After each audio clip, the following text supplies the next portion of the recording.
नमस्कार, आपका मेरे नए वीडियो में फिर से स्वागत है।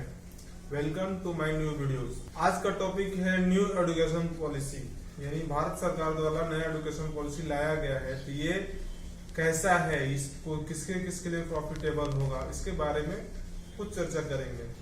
ये न्यू एजुकेशन पॉलिसी आया है जिसमें 10+2 के सिस्टम को रिप्लेस करके 5+3+3+4 के सिस्टम में लाया गया, यानी जो कि आप लोग न्यूज में पूरी तरह से उसके डिटेल सुने होंगे। पहले इसके बारे में एजुकेशन पॉलिसी होता क्या है और क्या क्या हुआ था इंडिया का, पहले हिस्ट्री जानते हैं, फिर आगे इस पॉलिसी के बारे में कुछ पॉइंट सुनेंगे। हम लोग का गुरुकुल व्यवस्था था, जो पहले गुरुकुल में जाकर सभी पढ़ते थे। उनको क्या किया जाता था कि पहले पढ़ने गए, वहां पर पढ़ने जाने के बाद में वहां पर उनको जो इंटरेस्ट है, अगर उनको धनु विद्या सीखना है, जैसे महाभारत में देखते हैं 5 किरदार होता है, पांचों में एक्सपर्ट होते हैं, यानी उनको अलग अलग उनको हुनर था, उनको अलग अलग देखना था और उनको अलग अलग इंटरेस्ट था। किसी को भाला चलाने में, किसी को गाधा चलाने में, किसी को धनु विद्या सीखने में, यानी सबको अलग अलग इंटरेस्ट था। उनको गुरु ने उनको अलग अलग सिखाया और उनको उसी सब्जेक्ट में जिसमें इंटरेस्ट था उन्हीं को उसी सब्जेक्ट में आगे बढ़ाया गया। वैसे ही आज की पॉलिसी आई है, यानी इस पॉलिसी में अभी जैसे जिसको इंटरेस्ट है 6 क्लास से ही, अभी हम लोगों को क्या होता है, अभी के प्रेजेंट सिचुएशन में 10 तक हमें पढ़ना ही पढ़ना है। जो गवर्नमेंट के द्वारा या जो भी सिलेबस मिल गया कॉन्वेंट स्कूलों के द्वारा या फिर आईसीएसई बोर्ड हो, सीबीएसई बोर्ड हो या स्टेट बोर्ड हो, सभी के द्वारा जो सिलेबस मिल गया उसको 10 तक पढ़ना ही पढ़ना है, यानी फिक्स है। उसमें हम कोई चेंज नहीं कर सकते हैं। मेरा इंटरेस्ट है नहीं है कुछ मतलब नहीं, आपको पढ़ना है, पास होना है तो पास होना है। लेकिन ये नया एजुकेशन पॉलिसी जो आया है जिसमें ये बैरियर खत्म कर दिया गया है और इसमें आप शुरू से ही जिधर जहां इंटरेस्ट है आप उसके अनुसार पढ़ सकते हैं। और इस एजुकेशन में हायर एजुकेशन में भी यही होता था, जैसे हम लोग पढ़ रहे हैं, हायर एजुकेशन के लिए भी चेंज हो गया है। जैसे स्ट्रीम सिस्टम, पहले साइंस कॉमर्स आर्ट्स 3 ही होता था, 3 पार्ट है। जैसे हम लोग पढ़ते थे, पढ़ने के बाद 10 के बाद पास किए तो क्या चुनना है, साइंस कॉमर्स आर्ट्स, किसी एक में से एक चुनो और उसी में पढ़ना है। यानी अगर सपोज मैं पढ़ रहा हूँ 2 साल, तो 6 महीना पढ़ा, उसमें मन नहीं लगा, उसमें इंटरेस्ट नहीं जागा, तो हम लोग क्या है 2 साल तक वो पढ़ना ही पढ़ना है, ग्रेजुएशन भी उसी सब्जेक्ट पे करना है। लेकिन इस नए सिस्टम में उसको सभी को चेंज कर दिया गया है और उनको पूरी तरह से जिधर इंटरेस्ट है, जिस सब्जेक्ट में इंटरेस्ट है, आपको एक ऑप्शन दे दिया जाएगा, उसमें आपको चूज करना पड़ेगा, नहीं ये इंटरेस्ट है और इन फ्यूचर में अगर चेंज करना चाहते हैं आप उसको शिफ्ट कर सकते हैं, चेंज कर सकते हैं। ये ऐसा 6 क्लास से भी आपको, आप पहले क्या था, पहले हम लोग बचपन से जॉब नहीं कर सकते, चाइल्ड लेबर था, उसमें पेरेंट्स जॉब नहीं करा सकते थे, कुछ काम नहीं करा सकते थे। लेकिन इस एजुकेशन पॉलिसी में हम आराम से इंटर्नशिप कर सकते हैं, कुछ अर्निंग कर सकते हैं जो काम किए हैं। यानी मैं हमेशा स्टूडेंट को बोलता था कि आपको पढ़ना है अभी पढ़िए, और पढ़ने के साथ साथ अगर कुछ टेक्निकल चीज, टेक्निकल टर्म्स सीख कर उसके साथ साथ में प्रैक्टिस कीजिए। 10 के बाद, हम लोग बोलते थे 10 के बाद या 12 के बाद, ताकि पेरेंट्स का कुछ प्रेशर ना हो उनको काम करने के लिए। लेकिन अब क्या हो गया, 6 क्लास से ही सबको इंटर्नशिप कर सकते हैं, यानी जिधर इंटरेस्ट है उधर जाकर काम कर सकते हैं। अभी बोल रहे हैं कि इस नया पॉलिसी में लोकल लैंग्वेज, यानी जो रीजनल लैंग्वेज है उसके ऊपर में ज्यादा जोर दिया गया है और इंग्लिश को केवल एक और केवल सब्जेक्ट के रूप में देखा गया है। इसके लिए सभी क्रिटिसाइज कर रहे हैं कि ये ठीक नहीं है।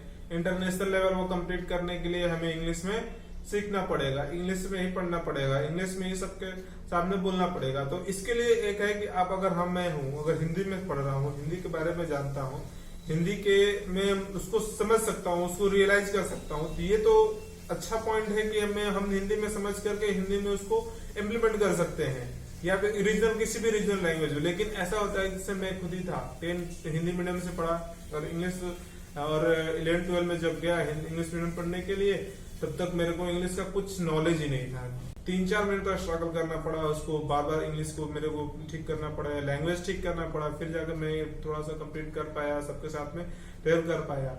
यानी ये एक इशू रहता है, होगा, लेकिन सबसे अच्छा इशू है बचपन से ही वो हिंदी में पढ़ रहे हैं या रीजनल लैंग्वेज पढ़ रहे हैं, तो वो अपने लैंग्वेज में समझ सकते हैं और जो काम करना चाहते हैं वो बचपन से उस काम को कर सकते हैं। नेक्स्ट पॉइंट है कि इसको एक सिंगल बॉडी रेगुलेट करेगा। सिंगल बॉडी रेगुलेट करेगा, यानी अभी जितने भी अलग अलग स्टेट बोर्ड या अलग अलग यूनिवर्सिटी होती थी, अब सबको एक साथ सेंट्रल गवर्नमेंट इसको रेगुलेट करेगा और अपना अपना सिलेबस देगा। इसमें वोकेशनल ट्रेनिंग, यानी जो जिसको क्या सीख रहे हैं उसको टेक्निकल यानी प्रैक्टिकल रूप में जाकर सीखना और उसके रूप में इसको सबको सिखाने के लिए वोकेशनल ट्रेनिंग दिया जाएगा। अब हायर एजुकेशन में भी पहले था कि किसी एक ब्रांच में किसी एक पर्टिकुलर सब्जेक्ट चूज कर लिए, किसी भी कोर्स में ज्वाइन कर लिए तो आपको 3 साल 4 साल तक करना है। लेकिन अब इसमें नया पॉलिसी में चेंज कर दिया गया है, और आप अगर किसी कारणवश उसको छोड़ भी देते हैं तो आपको सर्टिफिकेशन मिलेगा, और री स्टार्ट यानी जहां से आपका एंडिंग हुआ है, खत्म हुआ है,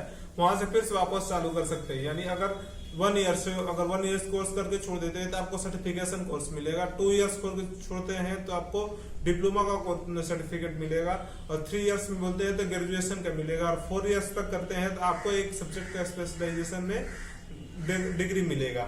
3 इयर्स ग्रेजुएशन और 2 इयर्स मास्टर डिग्री करना पड़ता था, या बीटेक के लिए 4 इयर्स ग्रेजुएशन और 2 इयर्स मास्टर डिग्री करना है। इसमें उसको हटा करके टाइम को रिड्यूस कर दिया गया है, जिसमें 4 इयर्स स्पेशलाइजेशन में अगर आप कर ले रहे हैं तो आपको 1 इयर्स के लिए केवल मास्टर डिग्री करना है। ये ऐसा नया एजुकेशन पॉलिसी में हो गया। यही नहीं, आप अगर चाहते हैं कि अगर इंजीनियरिंग कर रहे हैं, आपको मन कर रहा है इकोनॉमिक्स ग्रेजुएशन करने का, तो आप स्विच कीजिए और इकोनॉमिक्स में चले जाइए।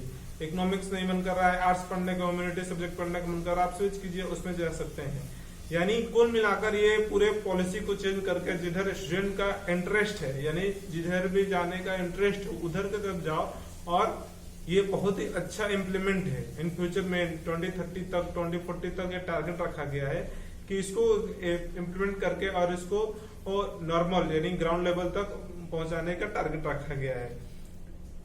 ये अच्छा ही है, जिसमें अभी एट प्रेजेंट एजुकेशन में क्या था कि आपको 10 पढ़ना है, 12 पढ़ना है, या बीटेक करना है, सॉफ्टवेयर इंजीनियर बनना है, पैसा कमाना है, पैसा पैसा पैसा, केवल और पैसा के पीछे भगाया जाता था सभी जगह। अभी भी वैसे ही पेरेंट्स लोग भी बोलते नहीं, अगर पढ़ाई पढ़ो, अच्छे से पढ़ो केवल पैसा कमाना है। पैसा ही नहीं, केवल पढ़ने से ही पैसा नहीं आता है। आप जिधर इंटरेस्ट, जिधर वर्क काम कर सकते हैं, जिधर आपको मन है उधर जाइए, उधर काम कीजिए, और उससे जिधर इंटरेस्ट उधर ही काम करके अपना परिवार, अपना फैमिली चला सकते हो और इकोनॉमी में अपना भागीदारी हो सकते हैं। इस एजुकेशन पॉलिसी में जो पैसा है गवर्नमेंट ऑफ इंडिया के द्वारा, पूरे जीडीपी का 4% एजुकेशन पर इन्वेस्टमेंट होता था, केवल 4% था, और इसको इम्प्लीमेंट करके 6% कर दिया गया है। यही बहुत अच्छा पहल है गवर्नमेंट ऑफ इंडिया के द्वारा, जो एजुकेशन के ऊपर भी पैसा खर्चा कर रही है। पहले पैसा खर्चा नहीं करना चाहता था गवर्नमेंट, लेकिन ये 6% नहीं, बहुत अच्छा इम्प्लीमेंट है, और इसको इंक्रीज करने का भी प्लानिंग है कि आगे इंक्रीज इसका किया जाएगा।